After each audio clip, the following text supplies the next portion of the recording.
Guys, naniniwala ba kayong ang butike ay swerte? Pero nagsasabi na malas, meron nagsasabi na swerte.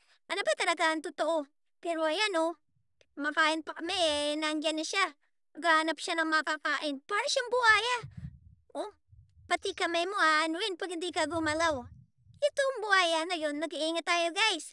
Maging wise tayo ngayon. Dahil panahon na naman ang mga buhaya. Oh, kaya mag-iingat tayo at mag-isip mabuti.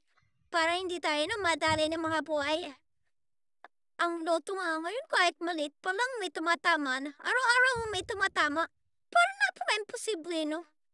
Kaya tuloy nakakatamad ng tumaya sa loto. Ano ba yan? Lagi na lang may tumatama. Dati-dati hindi naman.